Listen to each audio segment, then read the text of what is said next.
Bismillahirrahmanirrahim.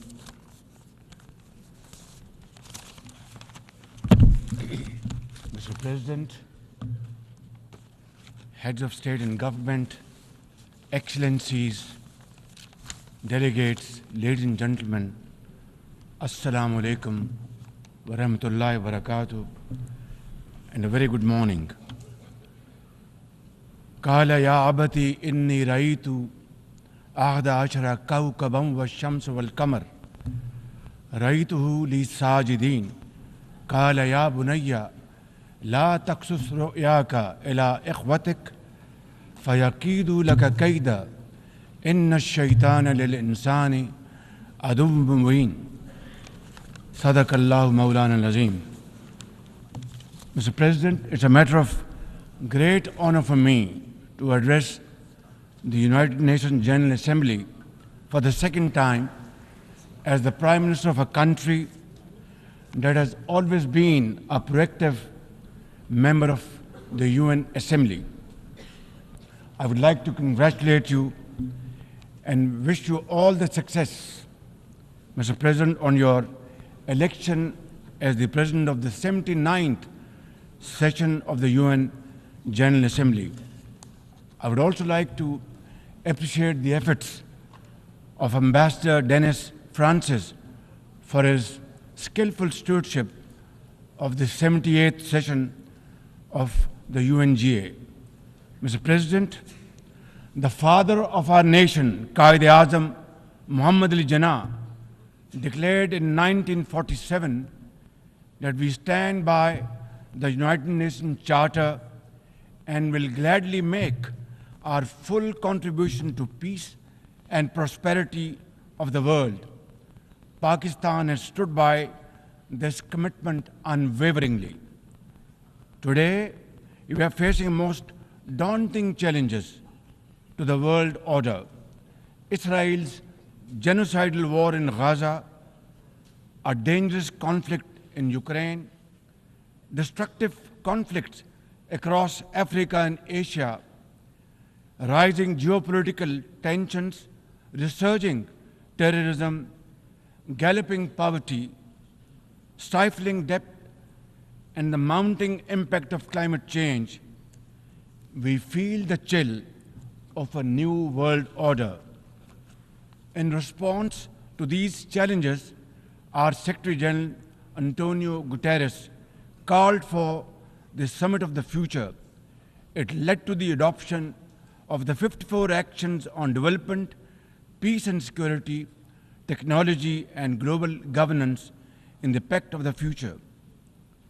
Mr. President, today I stand before you to express the searing pain and anguish of the people of Pakistan at the plight of the people of Gaza. Our heart bleeds as we witness the tragedy unfolding in the Holy Land, a tragedy that shakes the very conscience of humanity and the foundation of this institution. Mr. President, can we, as human beings, remain silent while children lie buried under the rubble of their shattered homes?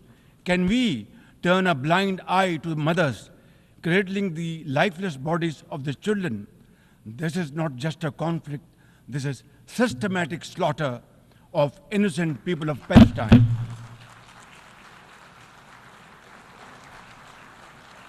Ladies and gentlemen, an assault on the very essence of human life and dignity. The blood of Gaza's children stains the hands of not just the oppressors, but also those who are complicit in prolonging this cruel conflict. When we ignore their endless suffering, we diminish our humanity. It is not enough to condemn, Mr. President. We must act now and demand an immediate end to this bloodshed. We must remember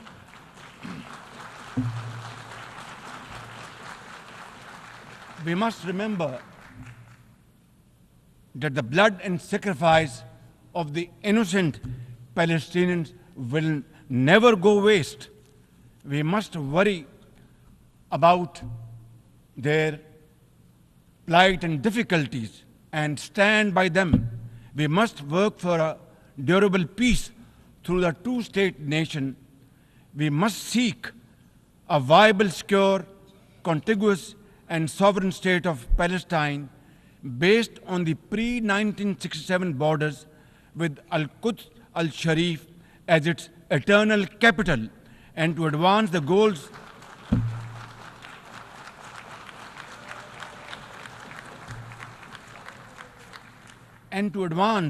these goals, Palestine must also be immediately admitted as a full member of the United Nations.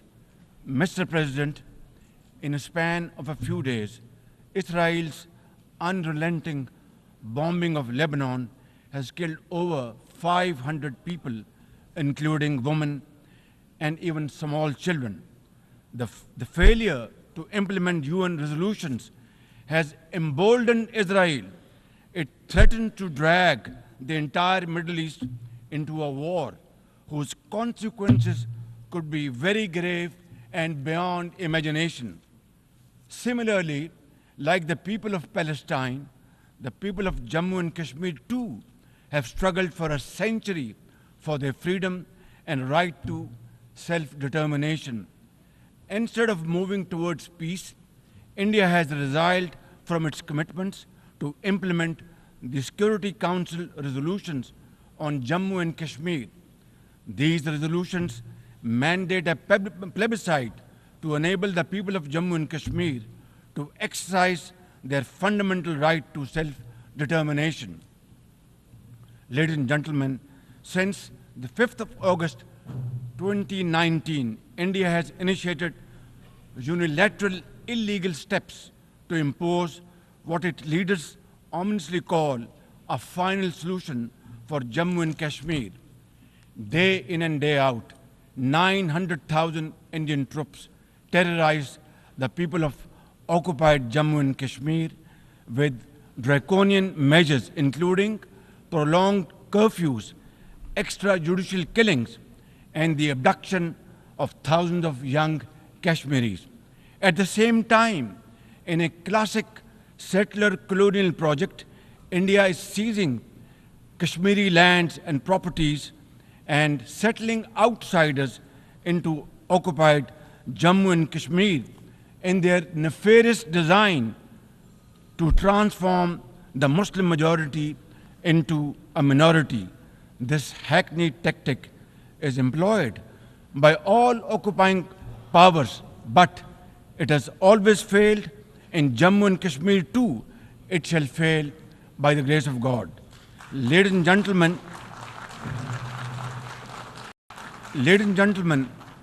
the Kashmiri people are resolute in rejection of the false Indian identity.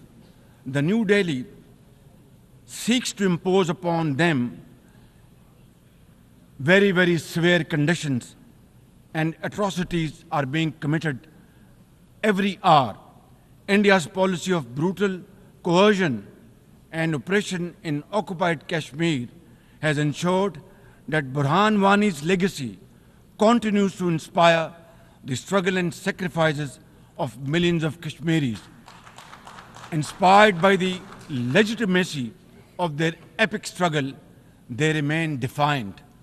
Their heart-wrenching stories remind us that behind every statistic lies a human life, a dream deferred, and a hope shattered. Even more worryingly, it is engaged in massive expansion of its military capabilities, which are essentially deployed against Pakistan. Its war doctrines envisage a surprise attack and a limited war under the nuclear overhang. Thoughtlessly, India has spurned Pakistan's proposals for a mutual strategic restraint regime. Its leadership has often threatened to cross the line of control and take over Azad Kashmir. Ladies and gentlemen, Mr. President, let me state in no uncertain terms that Pakistan will respond most decisively to any Indian aggression. Therefore, to secure durable peace, India must reverse the unilateral and illegal measures it has taken since 5th of August 2019 and enter into a dialogue for a peaceful resolution of the Jammu and Kashmir dispute in accordance with the UN security resolutions and the wishes of the Kashmiri people. Mr. President, remember, illegal occupation creates a fresh hell every day in the killing fields of Palestine and in the pristine valleys of occupied Jammu and Kashmir. Apart from conflicts, Mr. President, the 21st century has brought a cascade of crises, including the reversal of development and the mounting impact of climate change.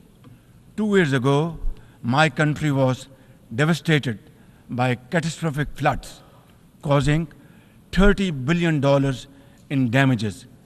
It is now clear that each summer will bring blistering temperatures and trigger fresh climate impacts. Pakistan emits less than 1% of global carbon emissions, yet we have paid a very heavy price for no fault of ours. This is most unfair in any calculus of global justice. We must uphold the axiom, the polluter must pay. Ladies and gentlemen, Pakistan looks forward to fulfillment of commitments made by our development partners to support the achievements of the SDGs and climate goals, including a new annual goal beyond $100 billion in climate finance. Mr. President, with nearly 100 developing countries trapped in the vicious cycle of debt and liquidity crisis, which I always call a death trap rather than debt trap, achieving the SDGs in these circumstances remain a distant mirage. The international financial architecture, which the Secretary General has described as morally bankrupt, and the world trade and technology regimes must be reformed and aligned to promote development and global equity.